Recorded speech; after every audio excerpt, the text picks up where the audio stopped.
Let's look at some problem solving when we're doing fractions. There are certain kinds of problems, and one of them is the one where you have to find the original amount.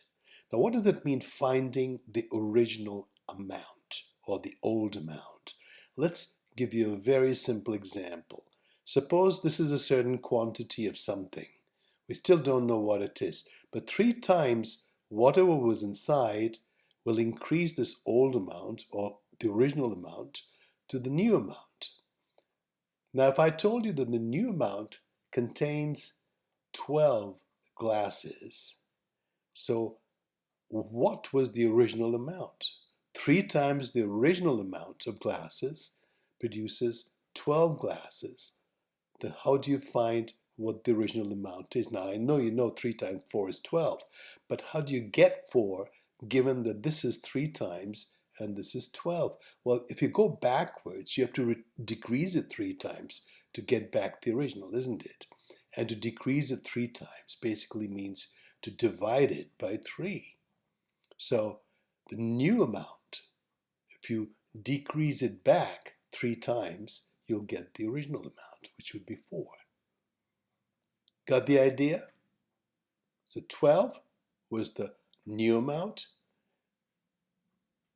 divided by 3 because it increased 3 times to become 12. So you have to decrease it 3 times to get back to the original amount. That's the idea. Try this one. 4 times a certain amount of fruits in a bowl. If you increase it 4 times the amount of fruits in a bowl, you'll get that many fruits. Oranges, tangerines, whatever. So you got 1, 2, 3, 4, 5, 6, 7, 8. 8 fruits. How many fruits were there before? So what do you do? I don't want you to tell me the answer. I want you to tell me what you do to this amount to get this answer. So look at this. If you increase it 4 times to get to this, you have to decrease this 4 times to get back to what the original amount was. That's the logic. If you can get that, it's very simple. So to decrease 4 times means to divide, like over here. 4 times something unknown is 8, and this was the old amount or the original amount.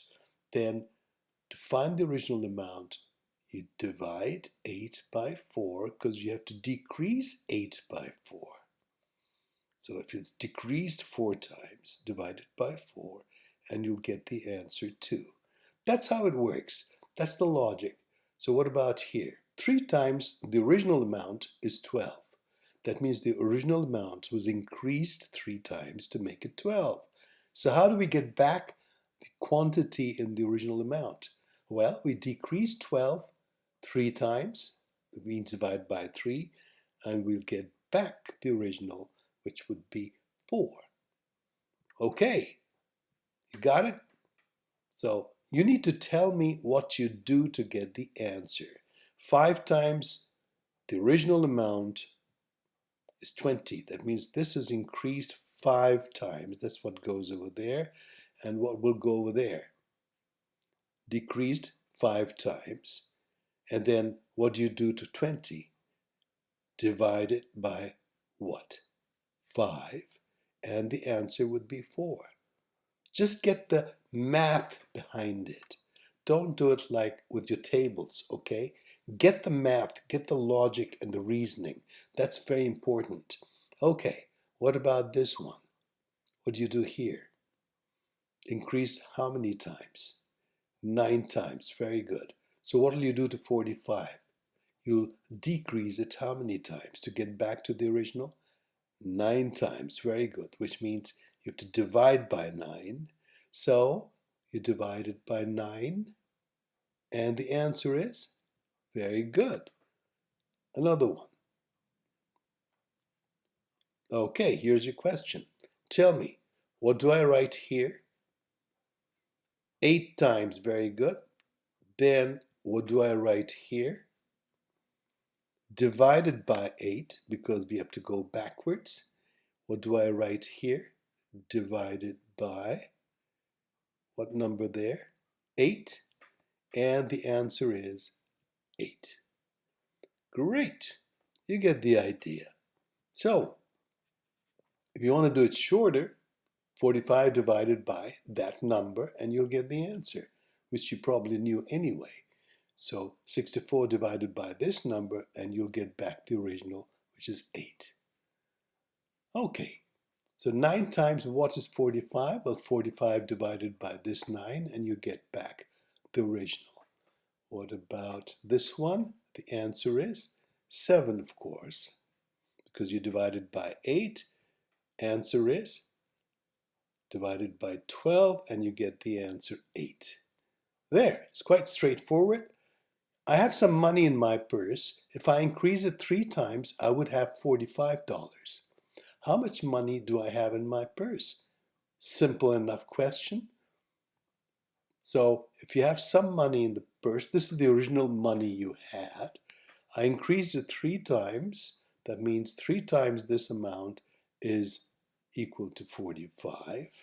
I have 45. And so what do? You know what to do. That's right.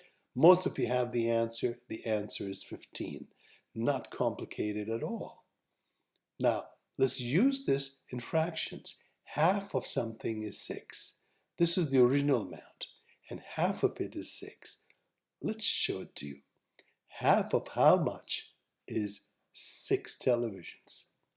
Half of how many televisions is 6 televisions?